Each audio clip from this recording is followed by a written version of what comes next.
Hello, ladies and gentlemen, and welcome back to the Gold Advantage on the Best of 3 Network. I am finally back after a unfortunately unplanned hiatus, but I'm happy to be back recording with the wonderful Scoot. Unfortunately, B&B is not with us because he's off golfing in Scotland at the moment. It is cold and windy today for him, so...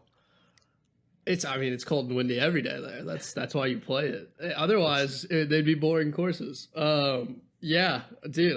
One sounds way better when you say it for this podcast specifically. So I appreciate you taking it back. But I'm very excited to have you back, and I'm very excited to be talking League because I've been watching a lot of it in my extended free time that I have now.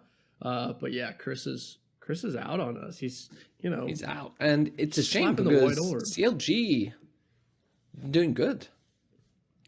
That's what him and I in your absence have been talking here and there. We've put a little bit out when we can.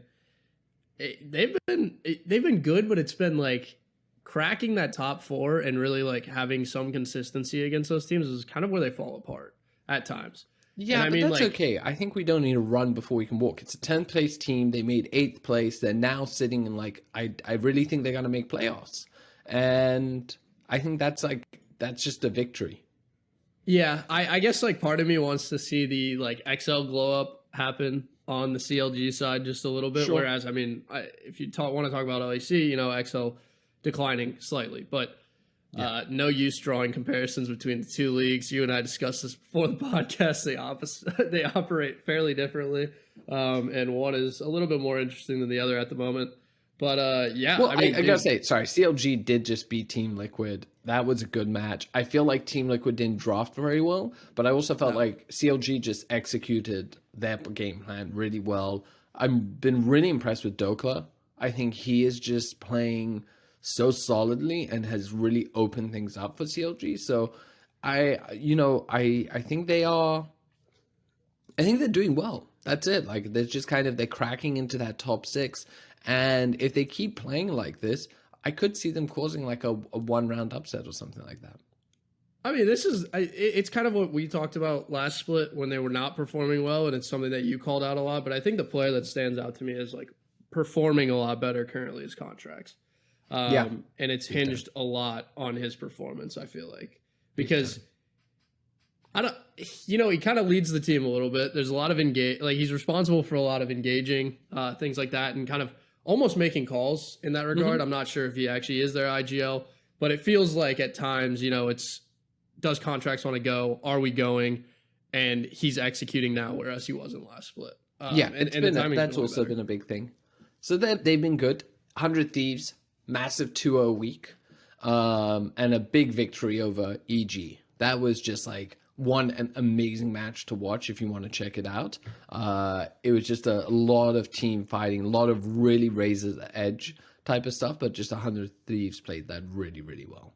So I wholeheartedly believe that 100 Thieves is they belong in that second place spot right now because EG's cleaned up the worst matches a little bit cleaner than 100 Thieves has across the board. But the standings now reflect a lot better how I feel about where teams need to be seated, right? Mm-hmm. Whereas prior to this, you had Team Liquid at 2. I feel like they honestly, in some regard, were declining. But to see 100 Thieves and EG go kind of toe-to-toe and 100 Thieves take it, I think we're in for a very good playoffs when push comes to shove. And that's a little bit far away, but excited nonetheless. On no, I'm excited I about love that both too. teams. I think TL's looking... It's a weird thing because they're sitting at 7-3, and I think they just seem to be disjointed. And I think they've talked about it a lot. That they were talking about who they were playing through, and they were figuring that out. And I still feel week to week they're figuring how to play with each other because it's not so much individual players aren't doing well. It's more I think there's a lack of coordination sometimes, or how are you playing through mid? Are you playing through bot lane? Are you pulling the trigger or not? There were a couple of deaths where, it's Bjergsen is backing, and then we have someone like Core JJ is engaging and he gets caught out and dies, and then that costs Hansama his life. And it's those sorts of things that I think are a bit lost. but they're not doing so bad because at the end of the day, they're still 7-4.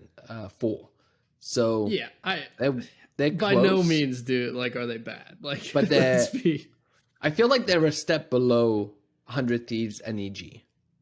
Oh, I would 100% agree with that. A step above everyone else. I think you go best of 5 with either of those teams in TL. It's not close, probably 3-1 at the moment. 3-1, 3-0, something like that. But it's almost something that we've talked about a lot along the way, which is kind of at times feels like living and dying by Bwipo. And like, where does he factor into the match? Like, sure. you just never know what you're going to get out of him. And then sometimes it's like, oh, die 4 times in lane. Other times it's like solo kill the other top laner and then take over. And just take over, taking like turrets and inhibitors solo. Yeah. I agree in that like they're kind of figuring out how to play together. The only problem I have with it is, you know, why wasn't this handled the first split, right? Like you've had time almost to adjust, and we've seen teams almost adjust more quickly, but I feel like Team Liquid's talent is just higher in some regard, and that pulls them through a lot of matches. Sure. Also, the drafts have been iffy here and there. And then I kind of have 2 teams that I look at as like putting them together. And this is last time I was on, I was like FlyQuest.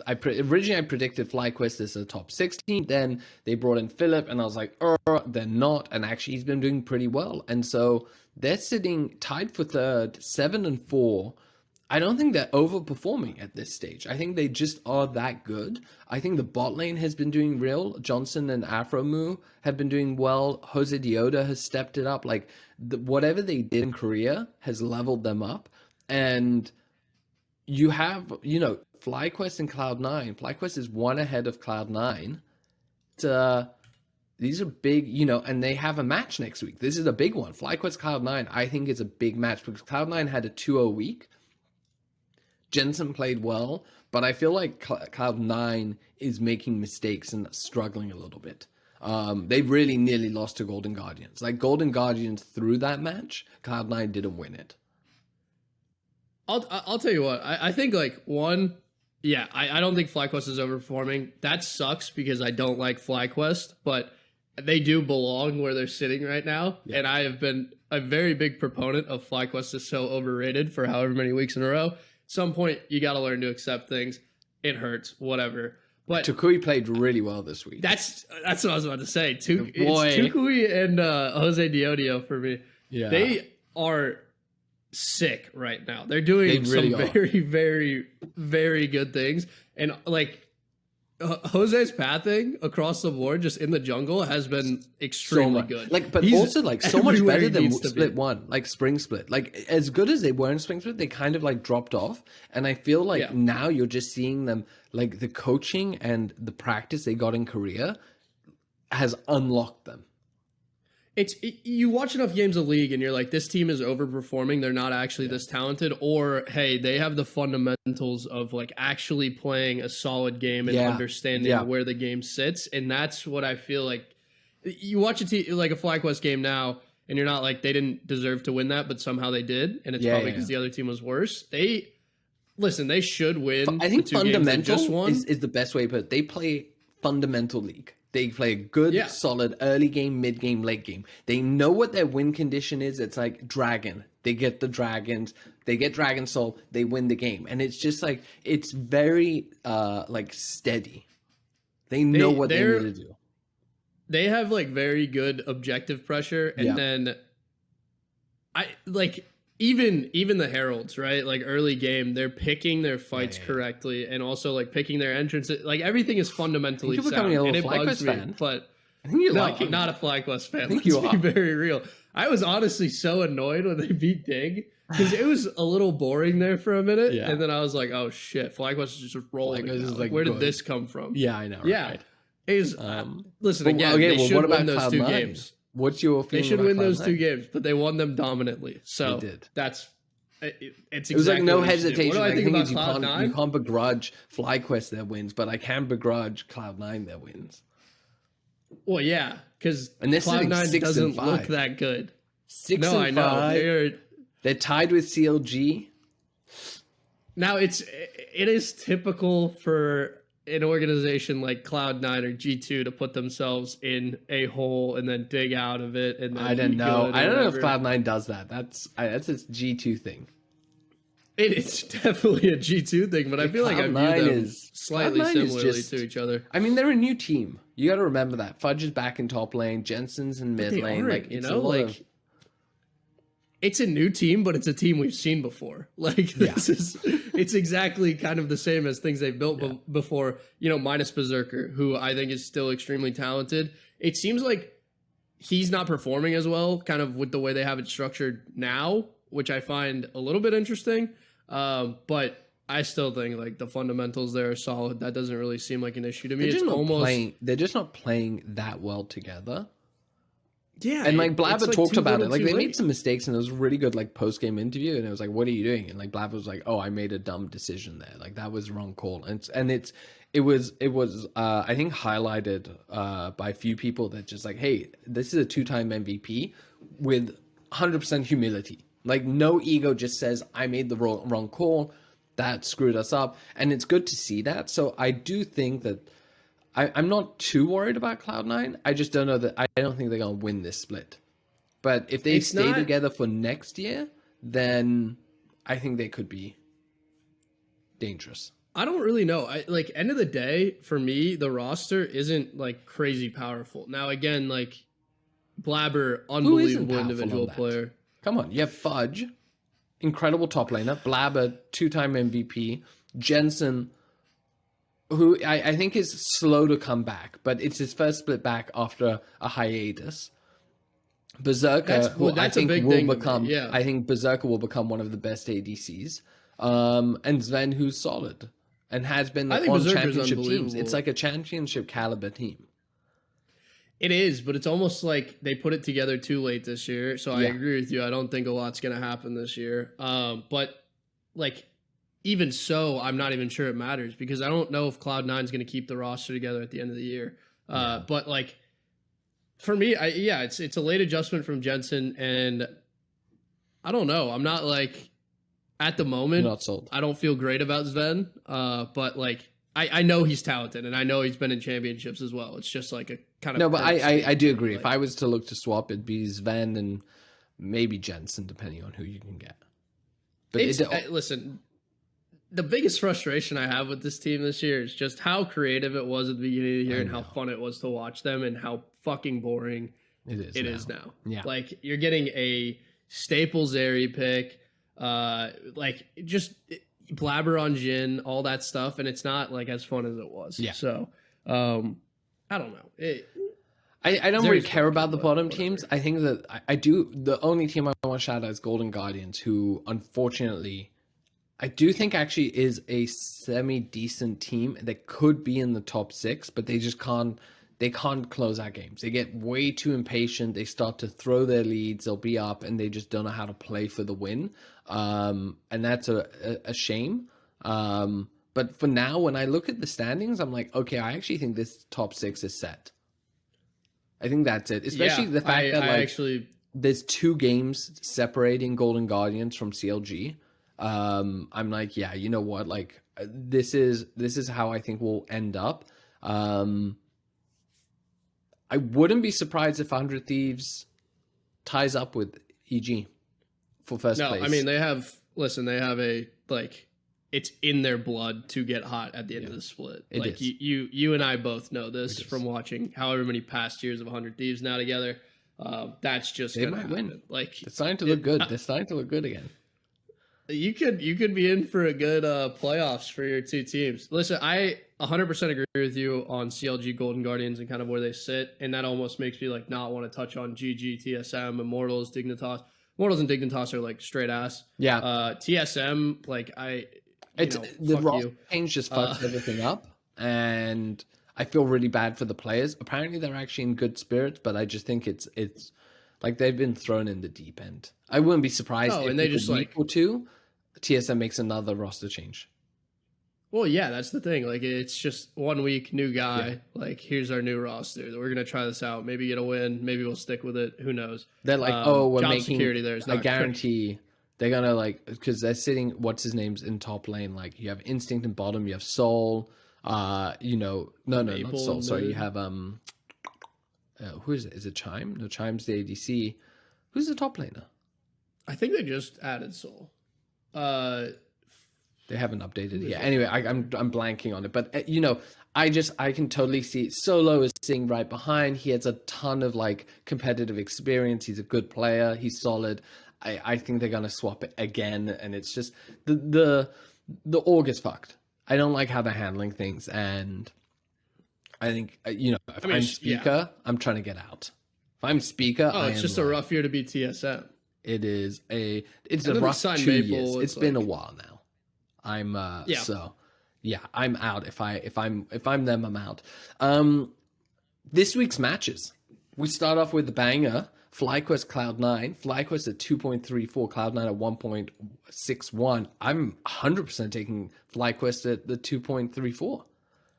Like, they're looking good. They're winning their matches. Cloud9 nearly loses to Golden Guardians. I'm like...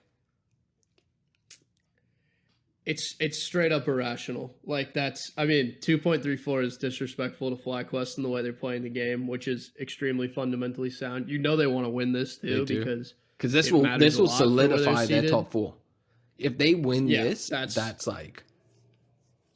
And we're getting like pretty, we're starting to get late in the split. 3 weeks. Like, it's not early anymore. Yeah. We're past the midway point. So right now, like, if FlyQuest wins this, they pull 2 games ahead of Cloud9 and CLG. And it takes them into 3rd place. Because right now they're tied with TL. So I'm like, pretty good one there. Are Cloud9 capable of getting hot at any point? Yes. But like, are they going to? As a bettor, you can't be like, oh, this is how it's been, and this is how it's going to be, and this is how I think it's going to be. So, like, 2.34 on FlyQuest is insane value. I agree with you across the board there. You're a Cloud9 fanboy as well, and you're saying... I know. Dude, shocking. I mean, I just have a problem with kind of how this year's been handled organizationally. It's just been a weird year. France. The other matches kind of... Dignitas 100 Thieves, we know who's winning that. TSM, TL, you know who's winning that. Golden Guardians, CLG... Golden Guardians at 2.0, CLG at 1.81. I think 1.81 for CLG is pretty great. Extremely good value. Grab that. Because again, this is another team that I think is playing fundamentally well. Yeah. And also where they have trouble beating their top 4 teams. And even though they beat TL this week, I think TL's been on a slight decline as of late. Even where they have trouble doing that, they've handled bottom 4 matches extremely well this split, and that is why they're in the position they're in. So I think, and I think they're starting to, like, the TL win shows that they can win against top 4, or let's top 5. Let's just split it like this, because then they're tied for 6th place. They're fighting to get into that top 5, and the TL win shows we can handle it. Like, if we get the right lead, if we get the right comp. And especially, I feel like TL didn't draft a great comp into their comp. The MF counter was just like fucking perfect. But they executed it really well. Whereas on the flip side, Golden Guardians had like 7k gold advantage against Cloud9. And they couldn't close it out. And that is like the fundamental difference. Like, even if Golden Guardians gets an advantage or lead early game, I'm not sure they can win. Whereas I think if CLG does, they do win. Closing out games, mid-late is, in my opinion, it's so much more important the way the game's played right now, because you can scale up a team and like give up 2 lanes and still have a little bit of prio in one and lock that down and still be all right for like most of the game up until like 18-20 minutes. Where if you've let them stack dragons, you're forced to fight a little bit earlier than you'd want to, but if you're a composed team and if you're in that top 5, you can probably handle that scaling well enough to where like you can win the match. Yeah. And I mean, we've seen plenty of teams come through that, like get good early games and then blow them. And I just don't think it's a good position to be in. I'd much rather have a team that's playing from behind a lot and nearly putting the pieces together late, but not finishing on that end than I would a team that gets ahead. Yeah. And just blows it. I agree with that. I agree. Day 2 drafting for early right now has been what's up? My bad. Drafting for early right now is like it's not paying off realistically. Well, you have the increased durability, you have the tower changes. It's like it's a mid to late game meta.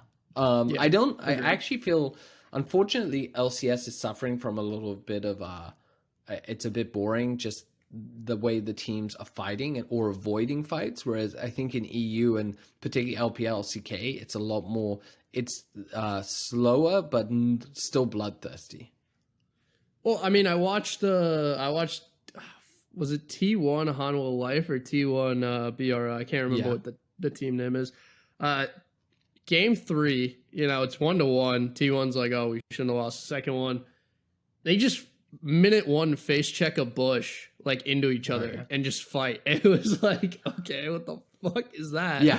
And it's just entertaining from second one. And then after that, it's like gank. Where's the jungler? Like, where's he positioned? How is this going to affect my lane? And then it's all everything after that is, where is jungle? What's actually going on? And who knows the information? For sure. Which it's so fun. It's like chess at that point. It is. It gets really interesting, and you're like payoffs. And it's like I like it a lot because particularly when you see teams gank the bot lane and you have the other team is responding straight away in top lane, taking Herald and maybe a tower, and like that sort of action is interesting. I think unfortunately, especially with the lower ranked teams in Western League, they don't really know what they're doing on that level, and that's a bit of a disappointment. But look, anyway, day 2 TSM Golden Guardians.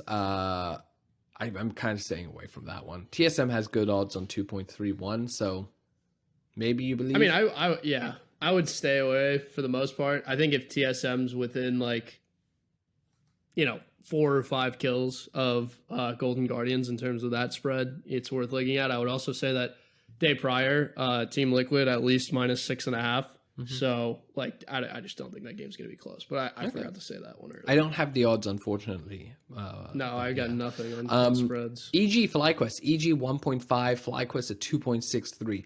Now, I think it's worth putting a little bit on FlyQuest, just because I think the odds are really good. But I haven't kind of cheeky parlay. If you don't like that, I think you can put EG win with a Team Liquid win. So Team Liquid Cloud9, 1.63 on Team Liquid, 2.19 on Cloud9. Parlay the EG and Liquid win for a 2.45, which I'm like, I feel like that's pretty. I'm okay with that. That's not bad. I wouldn't put a lot, but I feel like that's if you think the favorites are gonna win, that's the best way you can get the odds. And actually, by the way, if you throw in the CLG, if you throw in CLG over Dig, you can up that to 3.6. I think it's pretty solid. I mean, it's probably about the same amount that you would put on just FlyQuest winning in the first place. So, if you want to go one way or the other, that's probably a smart thing to do. Yeah. I think 2.63 is still a lot to be getting on FlyQuest here, it is, in my opinion. And I think they can win. Can they win this match? For sure. Yeah. It's a best of one. And they're not bad. They've obviously proven that. And also, they get a little funky sometimes with the way they play, which I think can throw teams off. And they'll probably prep for this pretty well. And EG might be testing things. I didn't love EG's drafting. So there were a few things there that I think, EG really needed that mid-game spike with the draft they did against 100 Thieves, and they just didn't get it. And like we said, FlyQuest is such a fundamentally strong team. I could see EG drafting for that mid-power spike or something, and FlyQuest just also not giving them that leeway to kind of take away the game. And then, FlyQuest drafts for late game, scaling, and they win it that way. So, look, 2.63 I think is good. But like I said, if you want to parlay EG and Liquid, you can get 2.45. If you throw in CLG over Dig, you can get it to 3.6.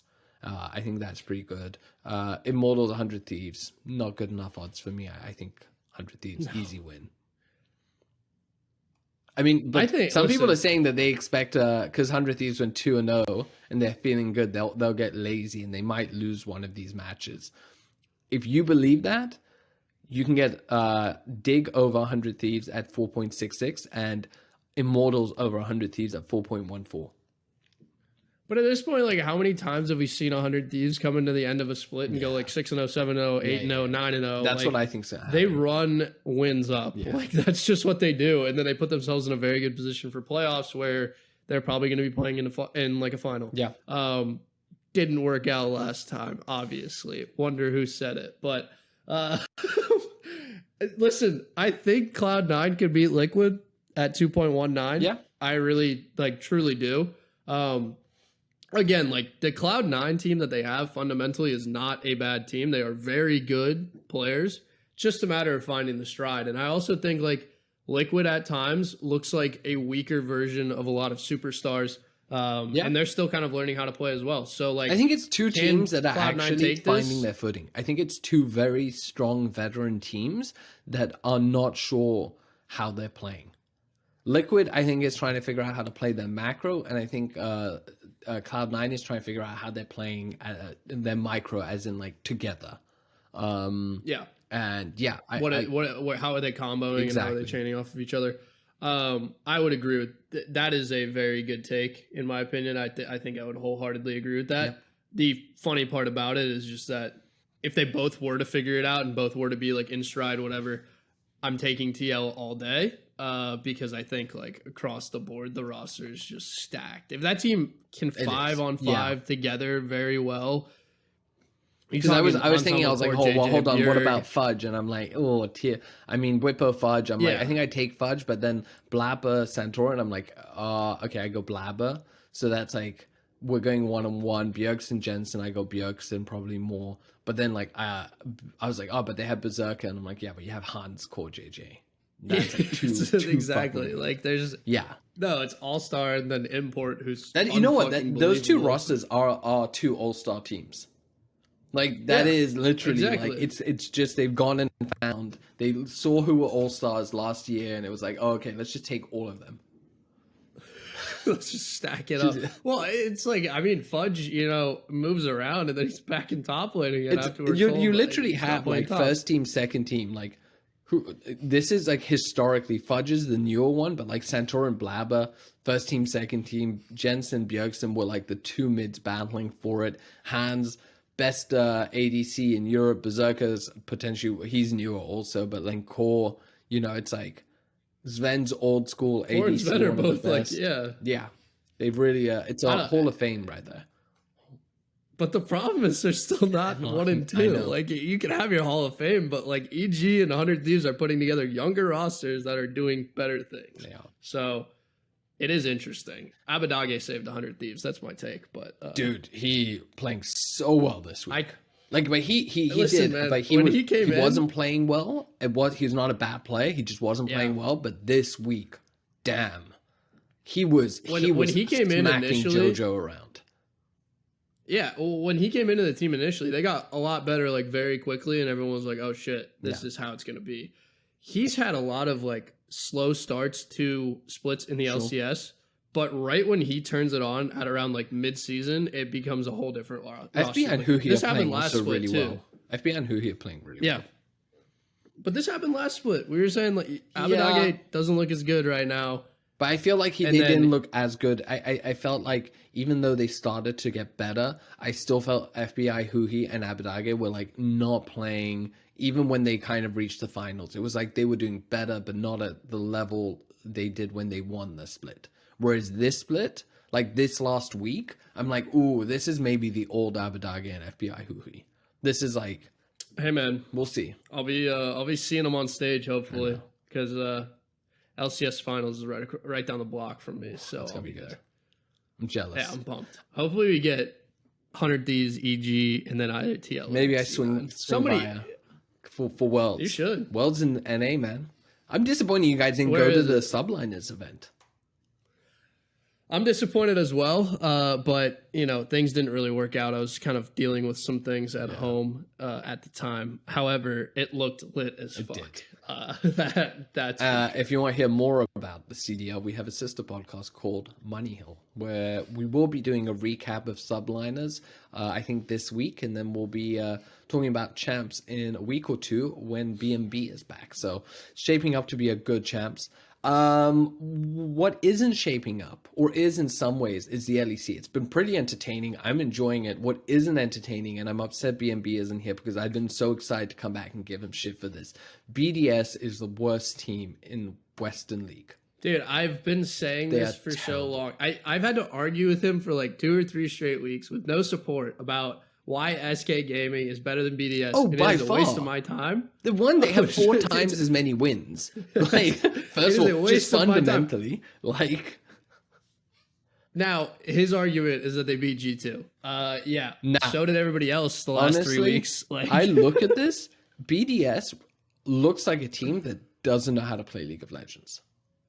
Oh, I agree. And why buy a spot if you're going to just waste money? They have no idea. I don't know what the players are doing because they literally do not know how to play League. They're just... No, they play the craziest early game, all objective pressure, and then it goes out the fucking window. Like, we have forgotten how to play the game, don't really know what's going on, and don't even know who my teammates are. That's what it looks like. Like, I mean, we're talking lost men. No reason to talk about them. Terrible. The middle of the table is fucking interesting. Middle of the table, yeah, I know. So right, let me recap. So let's cap it because we have Misfits, Fnatic, and Astralis all tied for 6th place. Then we have Vitality G2 tied for 4th, XL sitting solo in 3rd, and then Rogue and Mad Lions sitting in 1st place. I think looking from the bottom up, it's kind of. I just feel like Misfits is bad. Astralis is doing better, and Fnatic, unfortunately, is kind of where they need to be. I think they've dropped off since the last split. People have kind of figured them out, and I think they don't really know what they're doing. They're lost. The team who belongs where they are the most, besides Rogue, is XL.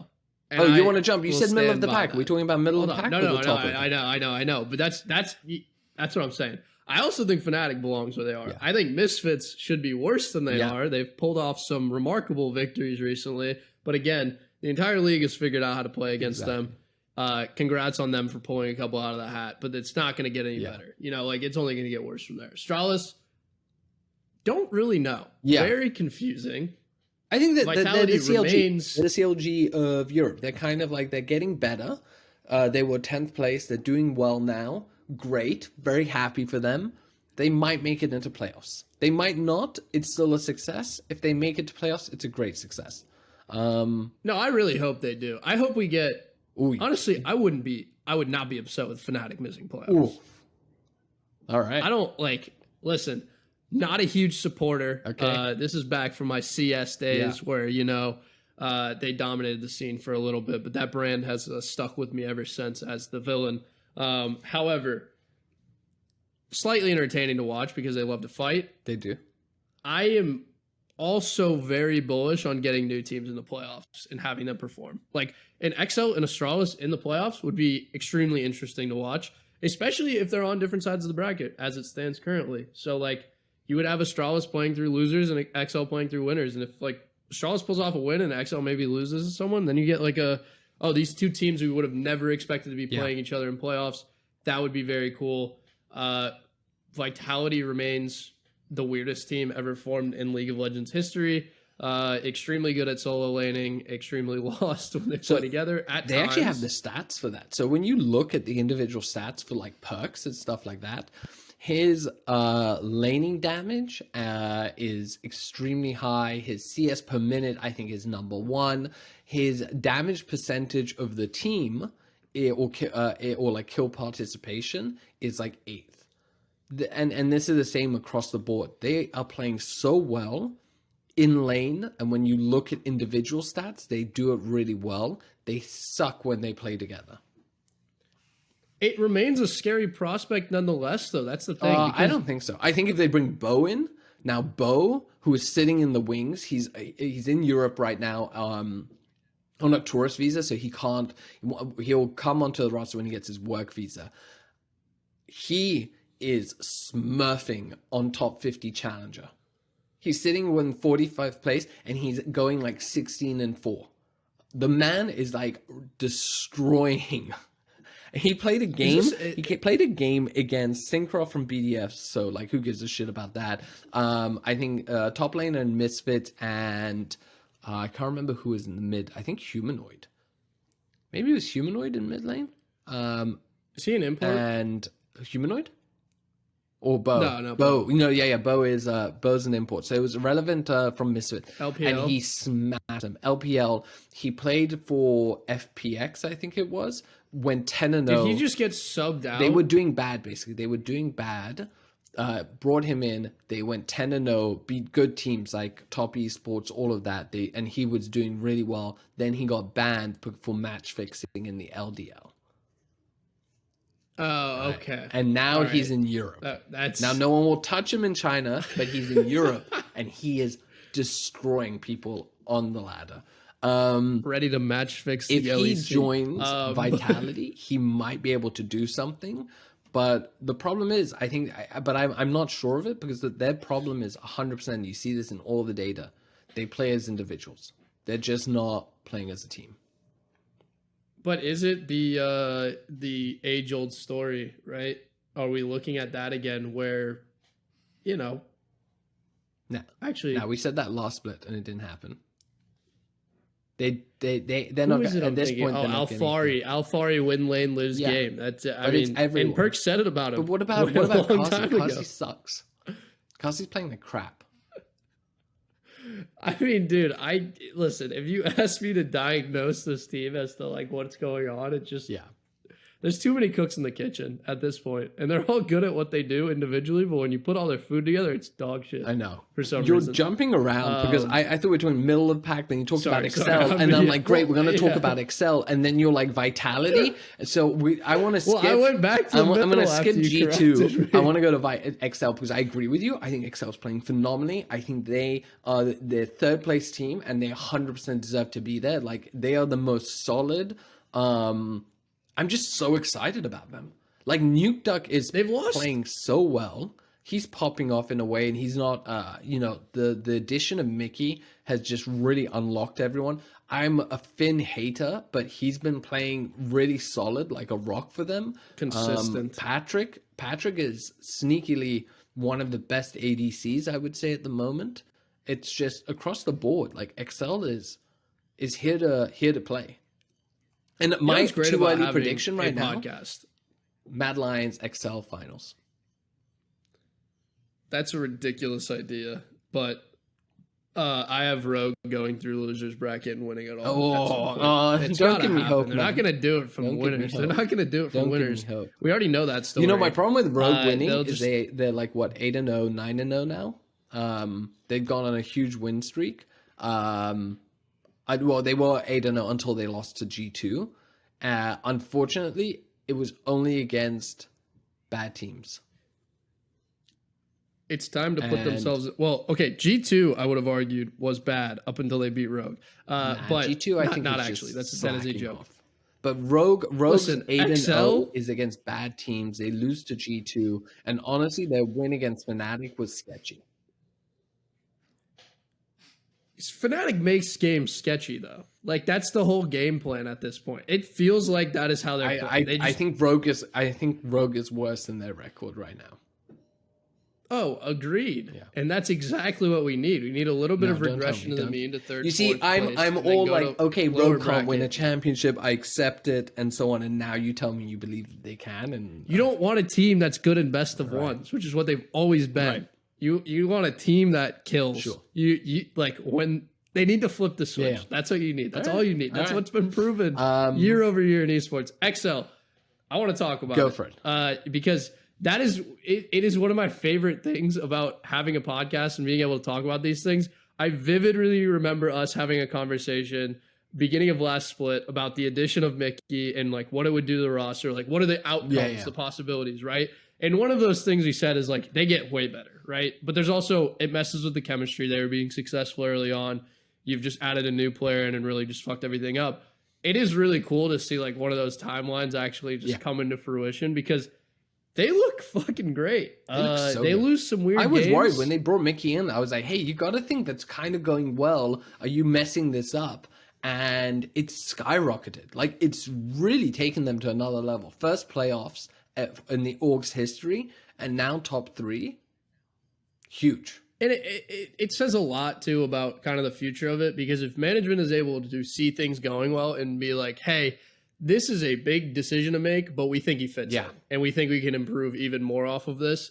You got to make those calls, and that is a huge call to make. That's how you win. And it's worked out to this point, so that is how you win. You got to make the tough decisions. You can't be can't be a pussy. And they're winning, and I love how they're playing. Like they're playing well. I know it's exciting. It is definitely exciting. Mad Lions, I kind of touched on G2. I think they went kind of like they weren't doing too well. It's back and forth. I do think they're still good. It's almost like they do it so that they can tweet about it.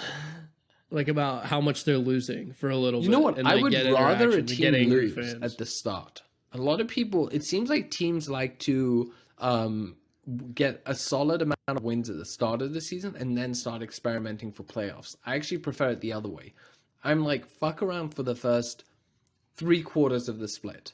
Like, experiment, try things, figure out what you like, you don't like, and then 3 weeks before playoffs, lock it in and really just start to win and just start to figure out what's your strat for playoffs. What identity do you have? Exactly. What are you gonna do?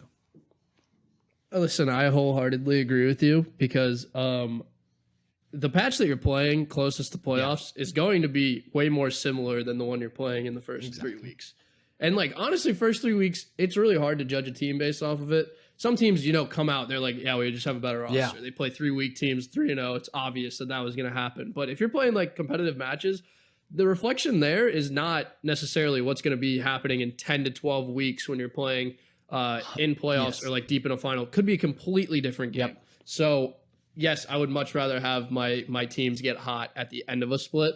I don't know what G2 does. Like it is almost like they just look at the middle patch and they're like, fuck it, we don't need to play this one for a little bit. And like they just do whatever they want for however many weeks. They're always going to be good. Of the opinion, and this team is so fundamentally fourth and first place is the exact same thing. Yeah, it is. It's why do any better, right? Like, do your minimum.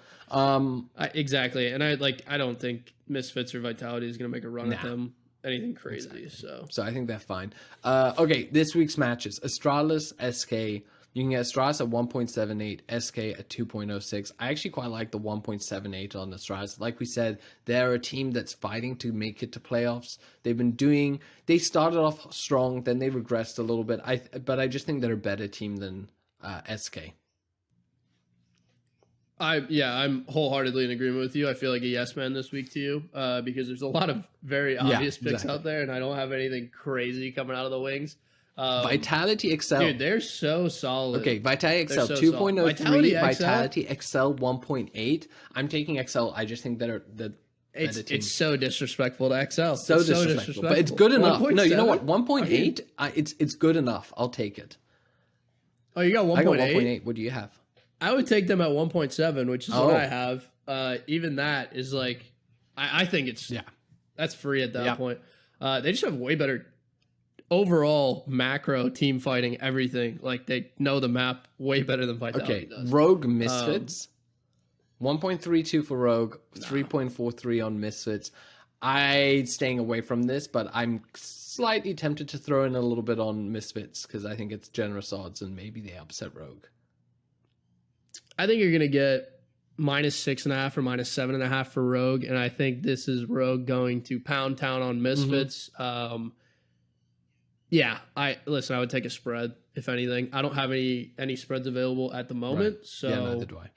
That's a little difficult, but I would take a Rogue Skipping spread. BDS G2 for obvious reasons. Mad Lions, Fnatic. We didn't talk about Mad Lions, but Niski has been like the gift from heaven for Mad Lions. He has just turned what was a dog shit team that didn't even make playoffs and just looked so bad into an incredible team.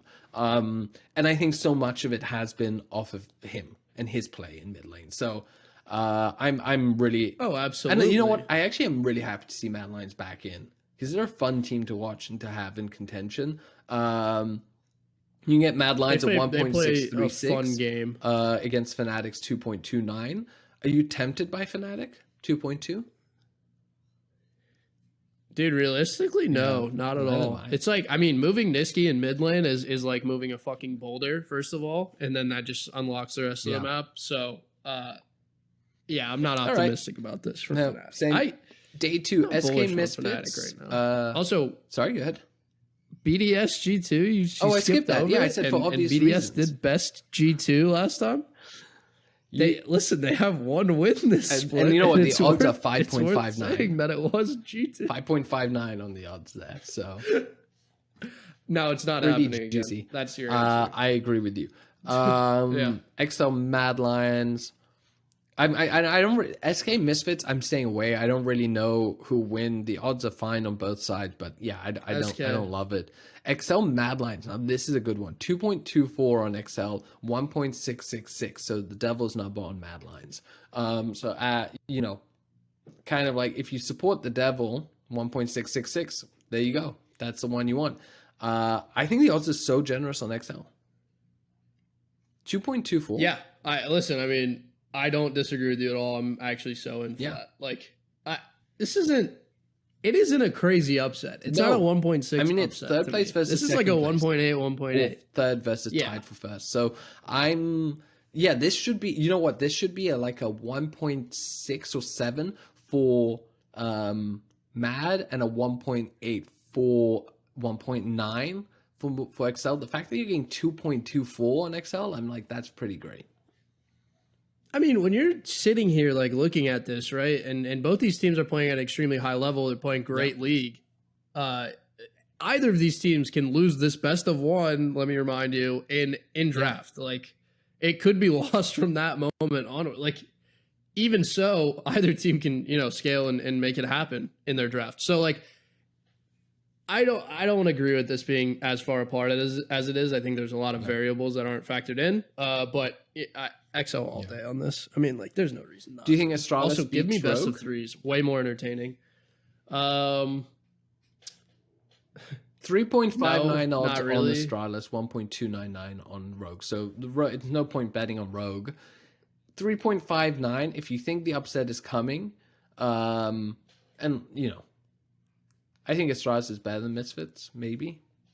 I want Astralis to win. Yeah. Like, I want them to win. And for me, that means not really betting on Rogue, because then I've got my emotional cash and my actual cash on the same thing. This is the risky bet of the week. But there's not good odds on Rogue. It's a risky bet, but you know what? Like, this might also be the upset of the week. So I don't know if it's going to be Misfits or Astralis that beats them, but 3.43 on Misfits and 3.59 on... Oh, you think they're definitely losing one this week? Yeah, I have that feeling. I think they're going 1-1. Okay, well, I need them to. I honestly need them to go 0-2. I mean, if you do that, then you're making a lot of money. Okay, 0-2. Well, okay, you go 0-2, you're getting 12.31. I wouldn't advise this. Let's be very 12.31. That's okay.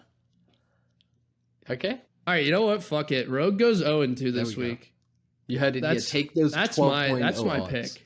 Just put a sprinkle. And they drop down to third place. It gets iffy. Oh, the boys need to start playing well again. And then right in time, you know, they get a 3-game win streak into playoffs, start in the upper bracket, lose a heartbreaker in semifinals, lights the fire, gets it going. I love it. Like a marshmallow on the stove. I love it. Top. And you know what? If it is, it's Rogue. I think it's Rogue Mad Lions final, and Rogue gets its revenge. And it's the revenge tour for what they did to them last year. That was fucked up. Oh, that hurt me. That really hurt me. I gotta say that really. Dude, that last year's Rogue has hurt me in the finals.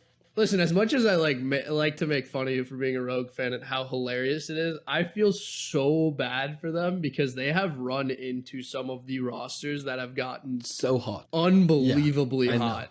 like we're talking G2 goes 12-0, Mad Lions middle of the pack team the entire year, and then it's just like playoffs come around. And then they pull out the Wukong top just like out of nowhere, and it's like, what do we do against this? It's like, fuck, man. Yeah, I don't want to talk about this. Oh, I have a question for you.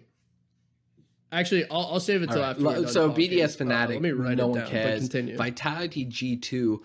I actually don't like this match because the odds on G2 are 1.52. Vitality's 2.56, so I guess the odds are better on Vitality, but I don't trust them, so this is a stay away for me. No, I really I think G2 is just... I don't think Vitality matches into G2 well, considering their weaknesses. True. I just think it's hard for G2 to lose this game, honestly, if they play, even the shittiest brand of the game that they play. Like they'll be and they're fine, playing better in my opinion. But the odds on great. Yeah, I don't know if I'd take 1.52. No, not good odds. I would stay away from it. All right, yeah, what's I your? We'll wrap this up. We're getting up to 50 minutes. So what was your final question, and then that's it. Okay, so I've been watching Players on Paramount Plus, and if you're listening still at this point, one, you must absolutely love the content. Shout out you, but you should watch this show as well because you're clearly interested in League of Legends. It's a spoof comedy like Last Dance, Drive to Survive. Very funny stuff. Also has a lot of league casters, analysts, like everybody in it. It's super cool to see. When was the last time there was a lane swap, like in an actually important game, right? Like we're talking bot goes top, top goes bot, not like mid game, like at the start of the game. Because is it outdated and like doesn't work anymore? There was one in MSI. Was there? There was one. Like there was in one. the LCS? There was one recently where they.